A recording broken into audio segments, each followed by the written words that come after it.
ഹാഷിമരിയിൽ അത്ര നിസ്സാരമല്ല ഈ കാര്യങ്ങളൊക്കെ. നിങ്ങൾ ഈ പിണറായി വിജയനെ ചാരിക്കൊണ്ട് തന്നെയാണ് വീണയ്ക്ക് 2.25 കോടി രൂപ കൊടുത്തിട്ടുള്ളത്. യഥാർത്ഥത്തിൽ ED അന്വേഷിക്കുന്നത് 182 കോടി രൂപയുടെ CMRLലെ അനധികൃത പണമിടപാടുകളാണ്, തിരിമറിയാണ്. ഇതിൽ 2.25 കോടി വീണ തൈക്കണ്ടി എന്ന് പറയുന്ന ആളുടെ അക്കൗണ്ടിലേക്ക് എത്തിയിട്ടുണ്ടെങ്കിൽ അതിന് കൃത്യമായ ഒരു കാരണം ഉണ്ടാകുമല്ലോ. ഇന്ന് തന്നെ നോക്കൂ, CMRLന്റെ ചീഫ് ജനറൽ മാനേജർ മുൻ CFO ആയിരുന്നു. ഈ കേസിലെ രണ്ടാം പ്രതിയാണ്. EDക്ക് നൽകിയ വിവരങ്ങൾ പുറത്തു വന്നിട്ടുണ്ട്. പറയുന്നുണ്ട്, പണമിടപാടുകൾ MDയുടെ നിർദ്ദേശപ്രകാരമാണ് നടന്നത്. അതായത് ഒരു കരാർ ഒപ്പിട്ടിട്ടില്ല, ഒരു ഇമെയിൽ പോലും ഇത്ര വലിയ ഈ രണ്ട് വലിയ സ്ഥാപനങ്ങൾ തമ്മിലുള്ള ഒരു എഗ്രിമെന്റ്, അങ്ങനത്തെ തരത്തിൽ കരാറ്, അതൊക്കെയാണ് നടക്കുന്നതെങ്കിൽ വളരെ കൃത്യമായ സേവനവുമായി ബന്ധപ്പെട്ട ഒരു ഇമെയിൽ സന്ദേശമെങ്കിലും എവിടെയെങ്കിലും കാണേണ്ടതല്ലേ.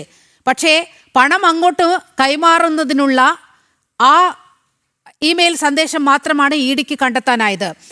ഇന്ന് സുരേഷ് എന്ന് പറയുന്ന CMRLന്റെ ചീഫ് ജനറൽ മാനേജർ പറഞ്ഞിരിക്കുകയാണ്, പണമിടപാടുകൾ MD നേരിട്ട് നടത്തിയതാണ്, നിർദ്ദേശപ്രകാരമാണ്, താൻ ഒരു ഉദ്യോഗസ്ഥൻ മാത്രമാണ്, എന്നെ പ്രതിയേർക്കരുത് എന്ന് പറഞ്ഞുകൊണ്ട് അദ്ദേഹം നടത്തിയ മൊഴിയാണ്, EDക്ക് നൽകിയ മൊഴിയാണ്. അപ്പോൾ ആര് തമ്മിലായിരുന്നു ഡീൽ എന്ന് വളരെ കൃത്യമായി ബോധ്യപ്പെടുകയില്ലേ? നിങ്ങൾ തന്നെ രണ്ടും പറഞ്ഞ ഞാൻ എന്താ പറയാ. ഒരിക്കലും നിങ്ങൾ പറയുന്നത് പിണറായി വിജയനെതിരെയല്ല, വീണക്കെതിരെയാണ്. പിന്നെ ഇപ്പോഴും നിങ്ങൾ തിരിഞ്ഞു മറിഞ്ഞു വന്നിട്ട് നിങ്ങൾ മനസ്സിലാക്കുന്നതിന്റെ പ്രശ്നമാണ്. നിങ്ങൾക്കിപ്പോഴും മനസ്സിലായിട്ടില്ല. അതായത് ഇടതുപക്ഷത്തിന് ഇപ്പോഴും മനസ്സിലായിട്ടില്ല വീണയെ എന്തിനാണ് ചോദ്യം ചെയ്തതെന്ന്. ഇടതുപക്ഷത്തിന് മനസ്സിലായി. അതുകൊണ്ടാണ് ഇടതുപക്ഷം പറഞ്ഞത് ഇത് പ്രതിപക്ഷ നേതാവിനെതിരെയുള്ള നീക്കമാണെന്ന്. ഇത് പ്രതിപക്ഷ നേതാവിനെതിരെയുള്ള നീക്കമാണെന്ന് ഞങ്ങൾ അന്നും പറയുന്നു, ഇപ്പം പറയുന്നു. നിങ്ങൾ ഒരിക്കൽ പറയുന്നു ഇത് വീണക്കെതിരെയാണ്, പിന്നെ പറയുന്നു ഇത് ചാരി നിൽക്കുന്നത് പിണറായി വിജയനെതിരെയാണ്. ഒരേ ചർച്ചയിൽ ഒരേ വിഷയത്തിൽ കേസ് ആർക്കെതിരെയാണ്? ശ്രീ ഹാഷിമരിയിൽ EDയുടെ കേസ് ആർക്കെതിരെയാണ്? അത് പിണറായി വിജയനെതിരെയല്ല, വീണക്കെതിരെയാണ്. അല്ല, പിന്നെ എങ്ങനെയാ നിങ്ങൾ പറയുന്നത് ഇത് ചാരുന്നത് പിണറായി വിജയനെതിരെയാണ്?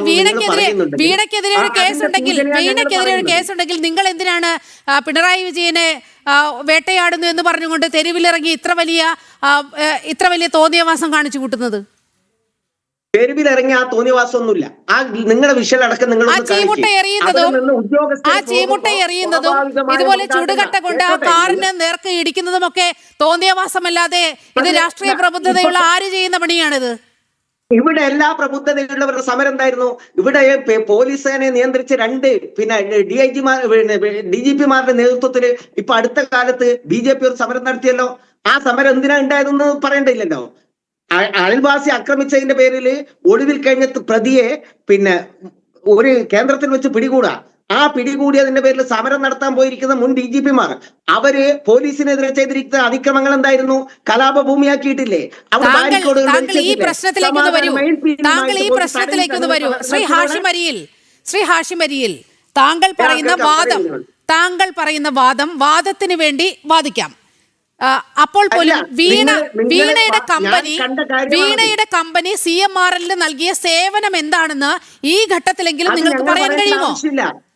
അത് പറയേണ്ടത് CMRL കമ്പനിയാണ് പറയേണ്ടത്. അത് CMRL പറഞ്ഞു കഴിഞ്ഞു അത്തരത്തിൽ സേവനം കിട്ടിയിട്ടില്ല. വീണയും സമ്മതിക്കുന്നുണ്ട് അത്തരത്തിൽ സേവനം കൊടുത്തിട്ടില്ല എന്ന് അന്വേഷണ ഏജൻസികൾക്ക് മുൻപാകെ കൊടുത്തിട്ടുണ്ട്. ശ്രീ ഹാഷിമരിയിൽ അന്വേഷണ ഏജൻസി അതാണ് ഞങ്ങൾ പറഞ്ഞത്. SFIOയുടെ റിപ്പോർട്ടുണ്ട്. ഇതൊന്നും യഥാർത്ഥത്തിൽ ശ്രീ ഹാഷിമരിയിൽ താങ്കൾ ഈ ചർച്ചയ്ക്ക് വരുന്നതിന് മുമ്പ് ആ SFIOയുടെ ആ റിപ്പോർട്ടെങ്കിലും ഒന്ന് പഠിച്ചിരുന്നെങ്കിൽ താങ്കൾ ഇപ്പോഴും പിണറായി വിജയനെ ഇങ്ങനെ ന്യായീകരിച്ചുകൊണ്ടിരിക്കില്ല. ന്യായീകരിക്കാനുണ്ട്, കാരണമുണ്ട്. കാരണം നിങ്ങളുടെ ഈ ഏജൻസികൾ ED ആണെങ്കിലും SFIO ആണെങ്കിലും അതൊക്കെ കേന്ദ്രം നിയന്ത്രിക്കുന്ന ഒരു സംവിധാനങ്ങളാണ്. അവർ മുന്നേ ചെയ്തിരിക്കുന്നത് ഇപ്പൊ അടുത്ത ദിവസം പുറത്തിറങ്ങിയല്ലോ. തൂത്തുക്കുടി പവർ പ്ലാന്റിന്റെ ഉടമസ്ഥൻ എത്ര മാസം 32 മാസം അയാൾ വെറുതെ ജയിലിട്ടില്ലേ? അയാൾ ചെയ്ത തെറ്റെന്താണ്? അയാളുടെ കമ്പനി തെർമൽ പ്ലാന്റ് വളരെ ഭംഗിയായി 2012 മുതൽ നടത്തിക്കൊണ്ടുപോകുന്ന ഒരു കമ്പനിയാണ്. ആ കമ്പനിയെ അദാനിക്ക് പിടിച്ചു കൊടുക്കാൻ ഗുണ്ടാപ്പണി എടുത്തില്ലേ ED? അത് പിടിച്ചു കൊടുത്ത് അത് അദാനിയുടെ കയ്യിലേക്ക് എത്തിയതിന്റെ 2 മാസം കഴിയുമ്പോഴേക്ക് എങ്ങനെയാണ് ഈ കേസ് ആവിയായി പോയത്? അദ്ദേഹത്തിന് എങ്ങനെയാ പുറത്തിറങ്ങാൻ പറ്റിയത്? ഇതൊക്കെ ചെയ്ത ഇ ഡി ആണ്. അത് അരവിന്ദ് കെജ്രിവാൾ. ആ അരവിന്ദ് കെജ്രിവാളിനെ ഉള്ളിലിടണമെന്ന്, അദ്ദേഹത്തിനെതിരെ കേസെടുക്കണമെന്ന് ആവശ്യപ്പെട്ടത് കോൺഗ്രസ് ആണ്. അദ്ദേഹത്തിനെതിരെ അന്വേഷണം കൊണ്ടുവന്നത് ഇ ഡി ആണ്. ആ ഇ ഡി അന്വേഷണം കൊണ്ടുവന്നിട്ട് കള്ളക്കേസുണ്ടാക്കി അഴിമതി എന്ന പേരിൽ കോൺഗ്രസും BJPയും ഒത്തുചേർന്നുകൊണ്ട് കെജ്രിവാളിനെ ഇല്ലായ്മ ചെയ്യാൻ വേണ്ടി അദ്ദേഹത്തെ ജയിലിലടച്ചു. അവസാനം കോടതി എന്താ പറഞ്ഞത്? കോടതി അദ്ദേഹത്തെ പുറത്തേക്ക് വിട്ടു. നിറഞ്ഞ കണ്ണുകളോടെ അദ്ദേഹം സമൂഹത്തോട് പറഞ്ഞ ഒരു കാര്യമുണ്ട്: വെറുതെ മനുഷ്യരെ രാഷ്ട്രീയ വൈരാഗ്യത്തിന്റെ പേരിൽ ഇല്ലായ്മ ചെയ്യുന്നതിന് വേണ്ടിയുള്ള കുതന്ത്രമായ വഴികൾ നിങ്ങൾ സ്വീകരിക്കാം. അത് സ്വീകരിച്ചിട്ട് ഇതൊക്കെ കണ്ണിൽ കാണുന്ന ജനങ്ങളോടാ പറയുന്നത്. ഇതൊന്നും ഞങ്ങൾ അറിഞ്ഞിട്ടില്ല. പിന്നെ പ്രിയപ്പെട്ട TV ഹരിസാറുണ്ട്. നേരത്തെ അദ്ദേഹം പറഞ്ഞു വളരെ നിഷ്കളങ്കമായിട്ട് കോൺഗ്രസ് ഒന്നും പ്രതിഷേധിച്ചിട്ടില്ല. കോൺഗ്രസ് പ്രതിഷേധിക്കുന്നത് പ്രതിപക്ഷ ബഹുമാനം കൊണ്ടാണ്, മറുപക്ഷത്തിരിക്കുന്ന ഒരാളോടുള്ള ബഹുമാനം കൊണ്ടാണ് താങ്കൾ പറഞ്ഞതിനൊന്നും ഞാൻ മിണ്ടാതിരുന്നത്. താങ്കൾ ഈ ചോദ്യത്തിലേക്കൊന്ന് വരൂ. എന്ത് സേവനമാണ് വീണ നൽകിയത്? അതൊന്ന് വിശദമാക്കാമോ? നിങ്ങൾ പറയുന്നത് വീണ പാർട്ടിയുടെ മെമ്പറല്ല. വീണയെ കുറിച്ച് ഞങ്ങൾക്ക് പറയേണ്ട ഒരു ആവശ്യമില്ല. ആ ചോദ്യം ഞങ്ങൾ ചോദിക്കേ വേണ്ട. സഖാവ് പിണറായി വിജയനുമായിട്ടുള്ള വിഷയം ഉണ്ടാവും, നിങ്ങൾ അത് ചോദിക്കുക. എല്ലാം നിങ്ങൾ പിണറായിയെ കൊടുക്കാൻ വേണ്ടി വീണ എന്ന ഇരയെ ഇട്ട് കൊടുത്തിട്ട് പിന്നെ കൊളുത്തിയിട്ടാണ്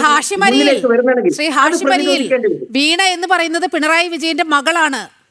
അത് താങ്കൾ അംഗീകരിക്കുന്നുണ്ടല്ലോ. താങ്കൾ അംഗീകരിക്കുന്നുണ്ടല്ലോ. വീണ പിണറായി വിജയന്റെ മകളല്ലായിരുന്നു എന്ന് വയ്ക്കുക. ഉന്നത പദവികളിൽ ഇല്ലാത്ത ഒരാളുടെ മകളായിരുന്നു എന്ന് വെക്കുക. ഒരു സാധാരണ IT കമ്പനി നടത്തുന്ന ഒരു IT ഉദ്യോഗസ്ഥയ്ക്ക് എന്തിനാണ് CMRL പോലെ ഒരു സ്ഥാപനം 2.25 കോടി രൂപ നൽകുന്നത്? അത് വെറുതെ എടുത്തു കൊടുക്കുവോ? CMRL എന്ന് പറയുന്നത് ഒരു കടലാസ് കമ്പനിയാണോ? അത് CMRL ഒരു കടലാസ് കമ്പനി ഒന്നല്ല. അത് കടലാസ് കമ്പനി അല്ലാത്തത് കൊണ്ടാണ് സർക്കാരിന്റെ 13% ഓഹരിയുള്ള സർക്കാരിന്റെ 13% ഓഹരിയുള്ള ഞാനും നിങ്ങളും എല്ലാം നികുതി കൊടുക്കുന്നതിന്റെ ഭാഗമായുള്ള ഒരു സംവിധാനമാണ് CMRL എന്ന് പറയുന്നത്. ആ CMRL എന്തിനാണ് 2.25 കോടി രൂപ വീണ തൈക്കണ്ടിക്ക് നൽകുന്നത് എന്ന സിമ്പിൾ ചോദ്യം മാത്രമാണ് ചോദിച്ചത്. അതിന് മറുപടി ഉണ്ടെങ്കിൽ പറയുക. ആ ചോദ്യത്തിന് ഉത്തരം പറയേണ്ടത് കമ്പനിയാണ്. കമ്പനി അത് ചോദിക്കുന്നവരോട്, ഉത്തരവാദപ്പെട്ടവരോട് അതിന് ഉത്തരം നൽകും. അതിനുള്ള മറുപടി നമ്മൾക്ക് കോടതിയിൽ നടക്കുന്ന ഒരു കേസായത് കൊണ്ട് തന്നെ താങ്കൾക്ക് ഇതേക്കുറിച്ച് അറിവില്ലാത്തത് കൊണ്ടാണോ, അറിഞ്ഞിട്ട് അറിയാത്ത ഭാവം നടിക്കുകയാണ് എന്നുള്ള സംശയം പ്രേക്ഷകർക്ക് തോന്നിയേക്കാം.